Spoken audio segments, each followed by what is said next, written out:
pas blaguer et Ziana TV, il n'y a pas de Ziana TV, la chaîne qui nous redonne de l'espoir. Ziana TV, c'est la chaîne qui nous accompagne au quotidien. Ziana TV, c'est la chaîne qui te dit vas-y on avance, allez, allez, on y va ensemble. Ziana TV. Faut pas blaguer et Ziana TV, il n'y a pas de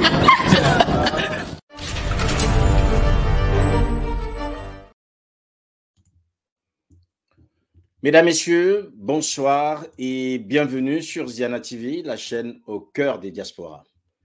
Ce soir, c'est un programme spécial que nous vous proposons sur une affaire que vous connaissez désormais, que vous suivez sur notre antenne, l'affaire Audrey Lelo.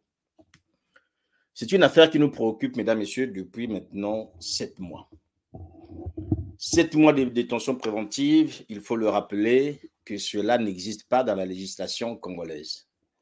4 mois, oui. Sauf qu'il faut là aussi que ceux qui sont en charge de ce dossier puissent faire leur travail normalement. Nous serons ce soir, mesdames, messieurs, au cœur des principes et de la couardise des magistrats congolais. Je ne serai pas tout seul, je serai accompagné, mais bien avant de vous présenter ce qui sera avec moi ce soir, j'aimerais avant tout partager avec vous une réflexion sur les principes et la couardise dont font montre les magistrats congolais. Mesdames, Messieurs, cette affaire Audrey Lelo, sous d'autres cieux, aurait été une affaire classée, il faut le dire, simple, qui ne devrait pas encombrer les cours ou encore les tribunaux congolais, ou sinon un tribunal de grande instance qui est celui de Pointe-Noire. Les principes, vous le savez, en latin, ça se dit in principio, donc ce qui est premier. Ce qui est premier, mesdames, messieurs, c'est ce qui nous permet de pouvoir installer les choses dans leur essence. Le Congo a toujours clamé son statut d'état de droit. Ceux qui pratiquent le droit au Congo ont toujours revendiqué les enseignements des grandes figures congolaises qui ont parfois contribué dans d'autres pays pour dire et faire le droit. Des constitutionnalistes de renom que vous avez connus, ceux qui ont fait le droit au Congo, qui ont souvent fait la fierté de notre pays à l'extérieur. Les principes, mesdames, messieurs, régissent les sociétés. Une société sans principe est une société qui est appelée à disparaître. C'est sans doute ce à quoi nous assistons aujourd'hui au sein de la justice congolaise. La justice, on nous dit, est le garant des libertés, de toutes les libertés. Or, dans le cas qui fait l'objet de notre échange ce soir avec vous, nous constatons que notre justice est dans des errements. Les principes, mesdames, messieurs, les principes. Toujours les principes. S'il faut dire les principes en ce qui concerne Audrey Lelo, je vous dirai la chose suivante. Le Code de procédure pénale, dans son article 121 et alinéa qui suivent, on nous dit que la détention préventive ne peut dépasser 4 mois, sauf si le procureur délivre une ordonnance afin de prolonger de 2 mois. Et cette prolongation doit faire l'objet, bien sûr, d'une ordonnance de madame ou de monsieur le procureur. Dans le cas d'espèce, mesdames et messieurs, en ce qui concerne Audrey Lelo, ces hommes, ces femmes n'ont pas respecté les principes. Ils ont gardé Audrey Lelo 4 mois avec une confrontation. À la fin de ces 4 mois, ni le procureur, ni le juge d'instruction ont daigné délivrer une ordonnance pour prolonger la détention provisoire de M. Audrey Brice Lelo. La loi est dure, mais c'est la loi. Duralex, c'est des lex, comme disent les latins. La loi, c'est la loi. Ces hommes et ces femmes n'ont pas voulu respecter la loi et ils ont laissé cet homme, Audrey Lelo, dans un cas juridique qui n'honore pas nos magistrats. Sa détention n'est pas prolongée, aucune ordonnance, mais on le garde quand même. Au nom de quel principe? Ce soir, vous parlez des principes. Au nom de quel principe peut-on, au détriment de la loi qu'on est chargé d'appliquer, retenir quelqu'un? Alors que les principes qui prévalent à la détention préventive, normalement, feraient que cet homme soit dehors avec sa famille et ses enfants. Mesdames, Messieurs, les principes font une société. Ce sont les principes qui nous différencient des animaux. Sinon, à quoi ça sert?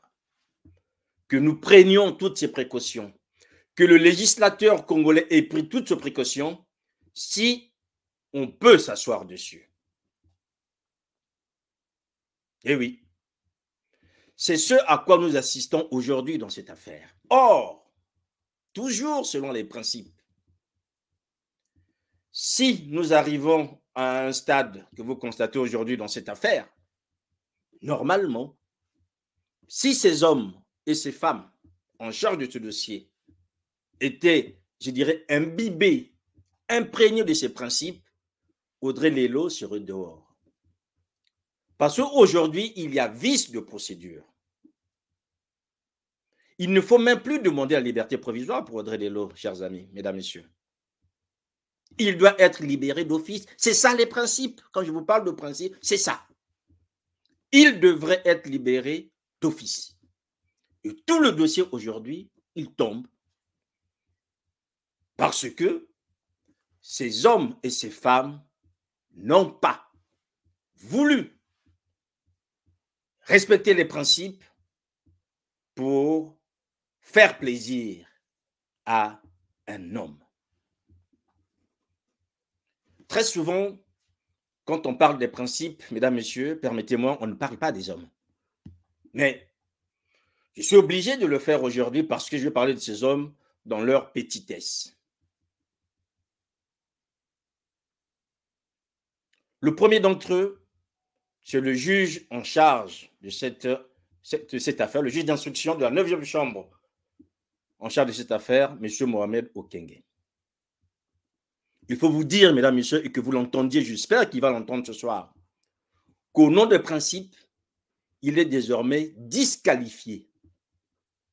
Parce que dans cette affaire, il n'y a plus rien qui puisse lui donner la qualification de magistrat, parce que il est complètement à côté de la plaque.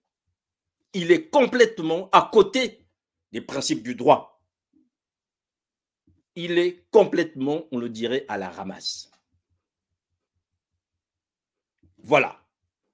Une instruction qui est menée à charge. Le juge d'instruction qui est incapable de dire le droit.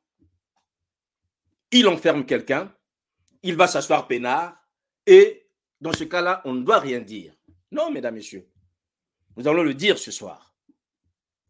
Audrey Lelo est devenu le prisonnier personnel de M. Bininga, de M. Kampakol, de M.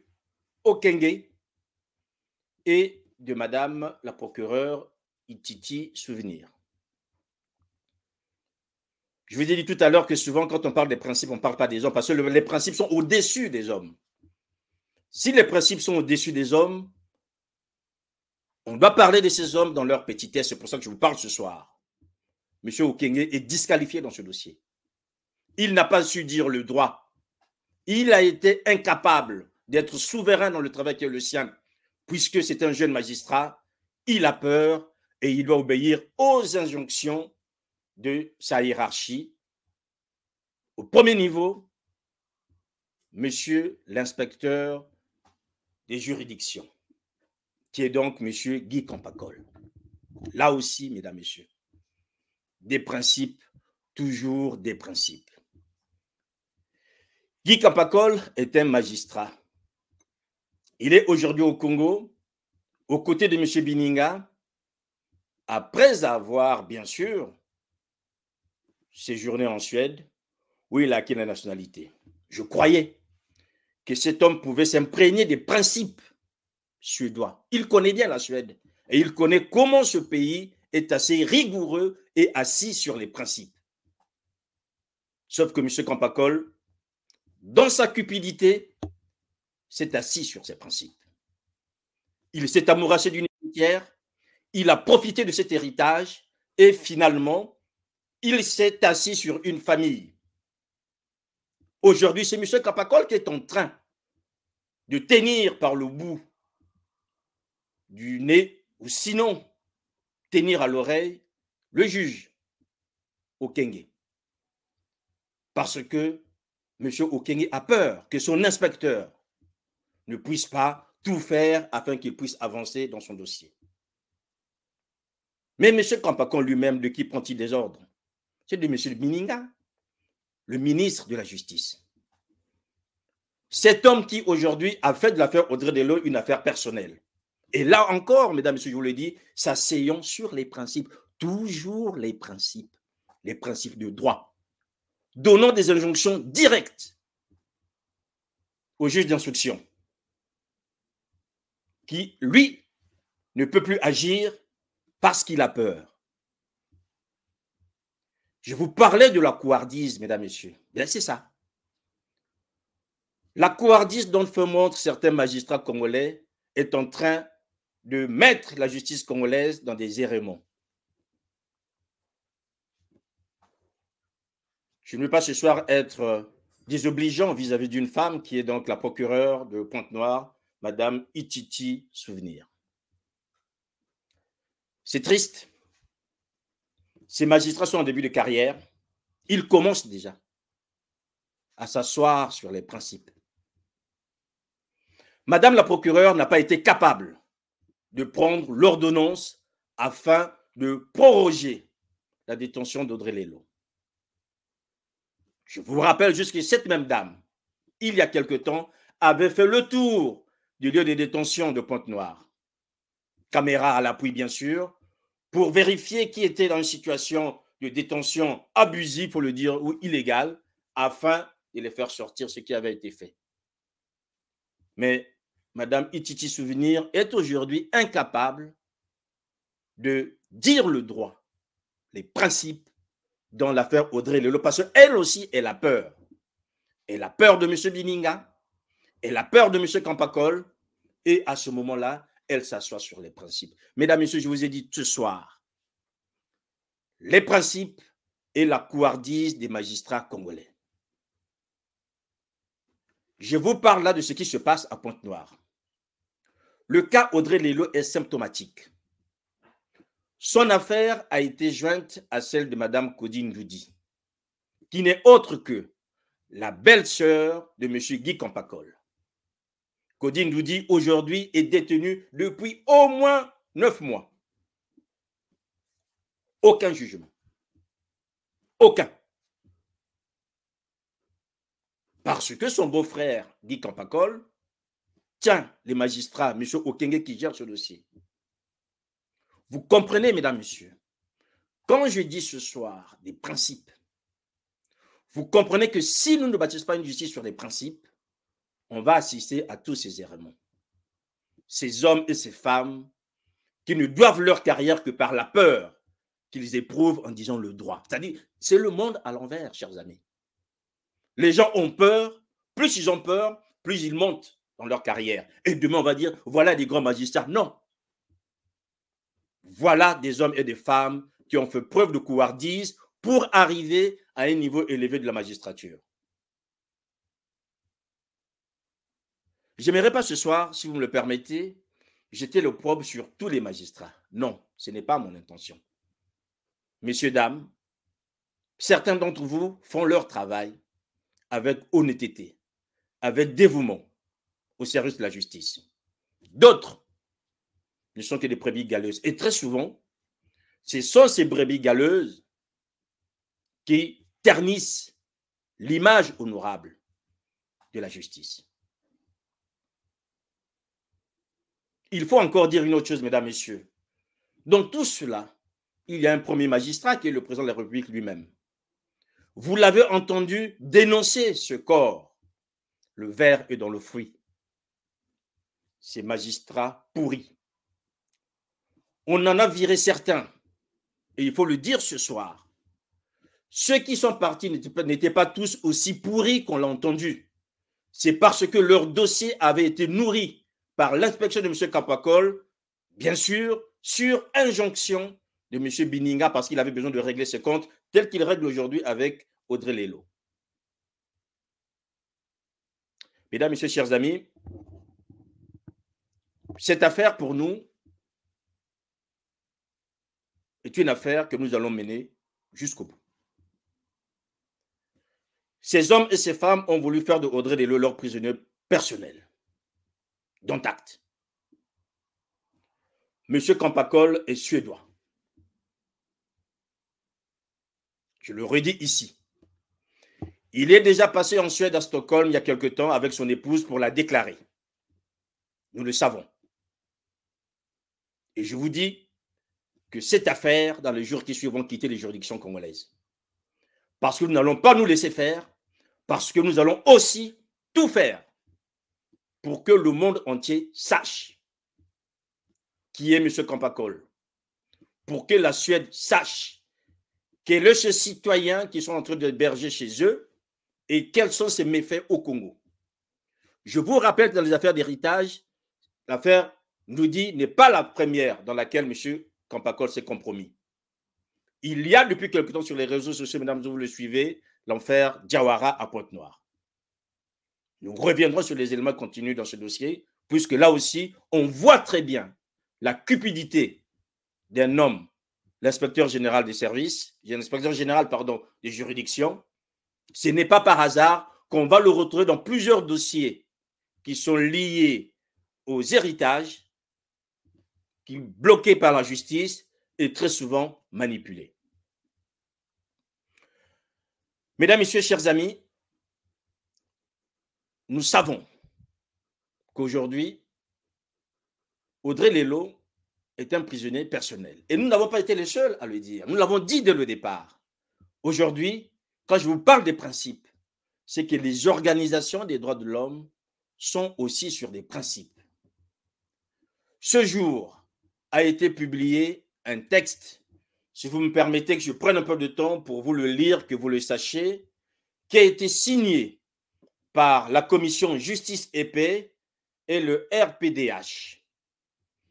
Après 6 mois de détention présomptive, la présence de Brice Audrey Lelo à la maison d'arrêt de Pointe-Noire devient illégale et arbitraire.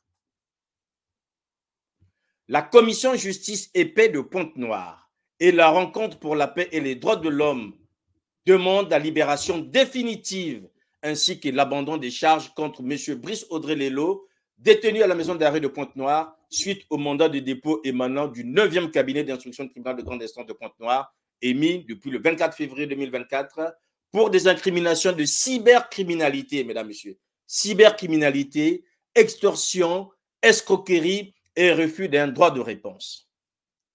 Il ressort des déclarations du concerné que toutes ces allégations ne sont pas fondées, car c'est précisément Dame Kampakol Antouni, née Ndoudi, Kaya, Tingui, Nancel, Marie-Bernadette, qui avait sollicité les services du média en ligne Diana TV pour un différend de succession familiale l'opposant à sa propre sœur aînée du même père que M. Brice Audrey Lelo n'a été qu'un intermédiaire entre Diana TV et Dame Kampakol Anthony, que finalement M. Lelo est une personne étrangère dans cette affaire de succession. Il s'avère que les procédures décriées, ni le juge d'instruction, ni le procureur de la République n'ont jamais pris une quelconque mesure pour décider de la prolongation de la durée de la détention préventive de M. Brice Audrey Lelo, dont les délais légaux de détention préventive ont été effectifs le 22 juin 2024. La CJP et la RPDH rappellent que l'article 121, alinéa 1er, 2 et 3 du Code de procédure pénale stipule, dans les cas autres que ceux prévus à l'article précédent, la détention préventive ne peut excéder 4 mois. Si le maintien en détention apparaît nécessaire, le juge d'instruction peut prolonger la détention par ordonnance spécialement motivée d'après les éléments de la procédure, prendre les réquisitions également motivées du procureur de la République. Aucune prolongation ne peut être prescrite pour une durée de plus de 2 mois. Au regard de ce qui précède, la CJP et la RPDH constatent avec amertume que les dispositions de l'article précité ont été allègrement violées en même temps que les dispositions de l'article 9 de la Constitution qui stipule « La liberté de la personne humaine est inviolable. Nul ne peut être arbitrairement accusé, arrêté ou détenu. Tout prévenu est présumé innocent jusqu'à ce que sa culpabilité ait été établie à la suite d'un procès juste et équitable garantissant les droits de la défense. Les droits de la victime sont également garantis. » Nos deux organisations rappellent que la République du Congo a adhéré le 5 octobre 1983 au pacte international relatif aux droits civils et politiques et qu'il est tenu à cet effet de respecter ses engagements, dont celui relatif à l'article 9.1 disposant que tout individu a droit à la liberté et à la sécurité de sa personne. Nul ne peut faire l'objet d'une arrestation ou d'une détention arbitraire. Nul ne peut être privé de sa liberté si ce n'est pour des motifs et conformément à la procédure prévue par la loi. Tenant compte de toutes ces violations flagrantes de la procédure, la CJP et la RPDH exigent du gouvernement des institutions judiciaires. 1. La mise en liberté définitive et sans condition de M. Brice Audrey Lelo. 2. L'annulation de toutes les charges qui pèsent contre M. Lelo pour vice de procédure. 3. L'ouverture d'une enquête par l'inspection des juridictions en vue d'établir les motivations de cette détention arbitraire et prolonger et sanctionner les auteurs des dérives observées. 4. Le respect en toutes circonstances des engagements internationaux de la République du Congo en matière de protection des droits et des libertés individuelles, ainsi que les dispositions sur les libertés contenues de la Constitution congolaise. Fait à Pointe-Noire le 24 septembre 2024, Brice Makosso, secrétaire permanent de la CJP, Christian Moseo, coordinateur national de la RPDH. Voilà, mesdames, messieurs, des hommes qui ont voulu réaffirmer les principes. C'est donc au nom de ces principes que j'aimerais ce soir appeler